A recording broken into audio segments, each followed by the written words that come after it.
Everyone, welcome to my channel. ఇప్పుడు నేను నిద్ర అనేది మనిషికి ఎంత ఇంపార్టెంటో చెప్పాలనుకుంటున్నా. సరే, నిద్ర ఇంపార్టెంట్ పక్కన పెడితే నిద్ర అనేది జస్ట్ ఓన్లీ రెస్ట్ కోసమేనా, లేకుంటే దానివల్ల ఇంకేమైనా ప్రయోజనాలు ఉన్నాయా అని అంటే ప్రయోజనాలు ఉన్నాయి. సరిగ్గా నిద్రపోకపోతే దానివల్ల మనకి నష్టాలు కూడా ఉన్నాయి. అంటే మన హెల్త్ పరంగా మనం చాలా ఫిజికల్లీ అండ్ మెంటల్లీ కూడా మనకి నిద్ర అనేది చాలా ఇంపార్టెంట్ అనమాట. సో ఫస్ట్ థింగ్ వచ్చేసరికి అసలుకి నిద్ర సరిగ్గా పోకపోవడం వల్ల మన అడల్ట్స్లో ఎలాంటి ప్రాబ్లమ్స్ వస్తాయి అనేది నేను చెప్తాను. ఎలాంటి ప్రాబ్లమ్స్ అంటే 6 మేజర్ ప్రాబ్లమ్స్ ఉంటాయి. ఫస్ట్ ఏంటంటే మనకి బ్లడ్ ప్రెషర్ అనేది పెరగడం స్టార్ట్ అవుతుంది, అండ్ హార్ట్ డిసీజెస్ వస్తాయి, హార్ట్ స్ట్రోక్స్ వస్తాయి, అండ్ ఎంతో కష్టపడి మన వాళ్ళు వెయిట్ మేనేజ్మెంట్ కోసం ట్రై చేస్తూ ఉంటారు, డైట్స్ అట్లాంటివన్నీ. సరిగ్గా నిద్రపోకపోవడం వల్ల వెయిట్ లాస్కి ట్రై చేసే వాళ్ళందరూ ప్రాపర్ స్లీప్ లేకపోతే వెయిట్ గెయిన్ అయ్యే ఛాన్సెస్ కూడా ఉంటాయి. సో అది no benefit, no loss. So ఆ వెయిట్ తక్కువ ఉన్న వాళ్ళు వెయిట్ గెయిన్ అవుతారు సరిగ్గా నిద్రపోకపోవడం వల్ల.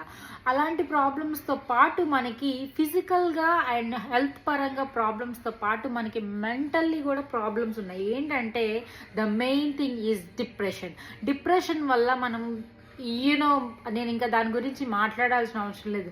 డిప్రెషన్లో ఉంటే ప్రతి ఒక్కరికి అర్థమవుతుంది. ఎందుకంటే ఒకవేళ 18 బిలో లేదా టీనేజర్స్ వాళ్ళు చూస్తే ఈ వీడియోకి అర్థం కాదేమో, కానీ డిప్రెషన్ అనేది ప్రతి ఒక్కరి లైఫ్లో ఉంటుంది. సరిగ్గా నిద్రపోకపోవడం వల్ల అప్పుడప్పుడు మనకి తలనొప్పి వస్తుంది, లేదా ఏదైనా పని చేయాలనుకున్నా మనం చేయలేము, చిరాకు వస్తూ ఉంటుంది, ఇంట్రెస్ట్ ఉండదు, మెయిన్ ఏదో మబ్బుగా కళ్ళు మూతలు పడిపోయినట్టు ఉంటుంది. సో డిప్రెషన్లోకి పోయే ఛాన్సెస్ కూడా ఉంటాయి సరిగ్గా నిద్రపోకపోవడం వల్ల. సరే, ఇవన్నీ నిద్రపోకపోవడం వల్ల వచ్చే నష్టాలు లైక్ నెగిటివ్ సైడ్ అయితే, పాజిటివ్ సైడ్ ఏంటంటే నేను ఈ పాజిటివ్ సైడ్ వచ్చేసరికి మీకు తెలిసింది ఆబ్వియస్లీ ఈ అడల్ట్స్కి నేను నెగిటివ్ సైడ్ చెప్పినప్పుడు దానికి ఆపోజిట్ అంటే మనకి మంచిగా మెంటల్లీ చాలా స్ట్రెస్ రిలీజ్ అవుతుంది, లేదా ఏమన్నా ఫిజికల్గా మనం బాడీలో బోన్ మజిల్ అనేది బిల్డ్ అవుతూ ఉంటుంది. ఇంకొకటి నిద్రలో మాత్రమే మనకి గ్రోత్ మజిల్స్ అనేవి ఉంటాయన్నమాట. ఆ గ్రోత్ హార్మోన్స్, మజిల్స్ కాదు హార్మోన్స్, గ్రోత్ హార్మోన్స్ అనేవి మనం నిద్ర డీప్ స్లీప్లో ఉన్నప్పుడు మాత్రమే అది గ్రో అవుతుంది. ఒకవేళ మీరు చాలా హెల్త్ పరంగా కానీ ఏదైనా ట్రీట్మెంట్స్ ఏమైనా తీసుకుంటున్నప్పుడు, ఫిజికల్గా వర్కౌట్ చేస్తున్నా లేదా సరిగ్గా నిద్రపోకపోయినప్పుడు అప్పుడు మీ బాడీలో రిజల్ట్ కనిపించకపోతే అది ప్రాపర్ స్లీప్ లేకపోవడం వల్ల అని అనుకోవచ్చు అనమాట. I'm not talking based on just రఫ్లీ, it's totally based on some research and I have gone through. అంటే నేను కొన్ని రీసెర్చ్ పేపర్స్ చదివి మాత్రమే నేను ఒక నోట్స్ ప్రిపేర్ చేసుకున్నా. So based on like few other కొన్ని అక్కడక్కడ ఒక పాయింట్ తీసుకొచ్చి నేను టోటల్గా చదివి నేను మీకు జస్ట్ ఈ 5 minutes లేదా మీకు ఈ వీడియో క్రాప్ చేస్తాను ఒక అన్వాంటెడ్ స్టఫ్ ఉంటే. బట్ ఈ కొన్ని నిమిషాల్లోనే I'm giving you this knowledge. ఏంటంటే నిద్రలో డీప్ స్లీప్లో ఉన్నప్పుడు మాత్రమే మన బాడీలో హార్మోన్స్ అనేవి, గ్రోత్ హార్మోన్స్ అనేవి ఎఫెక్టివ్గా పనిచేస్తాయి. ఆబ్వియస్లీ అప్పుడే మనం ఫిజికల్గా మనం గ్రోత్ అనేది మనం చూడగలుగుతాం. సో దానివల్ల మనకి నిద్ర వల్ల మనకి హెల్త్ పరంగా అండ్ మెంటల్లీ ఫిజికల్లీ మనకి చాలా హ్యాపీగా ఉంటాము.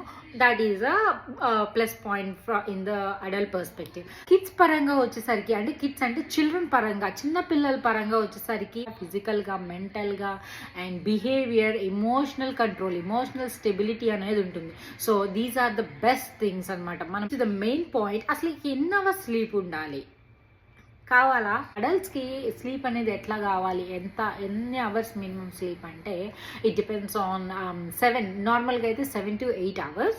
అయితే ఇందులో ఒక కండిషన్ ఉంది. ఏంటంటే అడల్ట్స్లో ఏజ్ పెరిగే కొందుకు మన బాడీ అనేది కొంచెం బాడీ స్ట్రెస్ లెవెల్స్ కానీ ఇవన్నీ కొంచెం పెరుగుతూ వస్తాయి. లైక్ వాళ్ళకి ఇంకా ప్రాపర్ ఉండదు. సో వాళ్ళకి స్లీప్ అనేది ప్రాపర్గా ఉండదు ఏజ్ పెరుగుతున్నప్పుడు.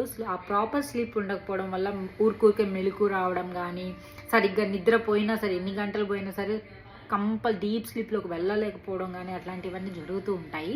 సో అలాంటి వాళ్ళకి ఇట్ డిపెండ్స్ ఆన్. సంవత్సరంలో పిల్లలకి ఏమో 14 నుంచి 16 గంటలు, అండ్ 2 నుంచి 5 సంవత్సరాల పిల్లలకి 12 నుంచి 14 గంటలు, 5 నుంచి 12 సంవత్సరాల పిల్లలకి 12 గంటలు, అండ్ 18 సంవత్సరాల లోపు అంటే 13, 12, 13 సంవత్సరాల నుంచి 18 సంవత్సరాలు అంటే టీనేజర్స్ వరకు వాళ్ళకి 10 గంటలు స్లీప్ ఉండాలి. అండ్ అడల్ట్స్ మనం అంటే అబౌవ్ 18 ఇయర్స్ అంటే it depends on every circumstances, ఎవరిని సిచ్యువేషన్ బట్టి వాళ్ళకి. బట్ రఫ్లీ సేయింగ్ అడల్ట్స్కి మాత్రం 7 hours of minimum sleep is definitely required for a body to do efficient, effective work. Like the video, please don't forget to like, share, subscribe. Sunisha Loops for more loops.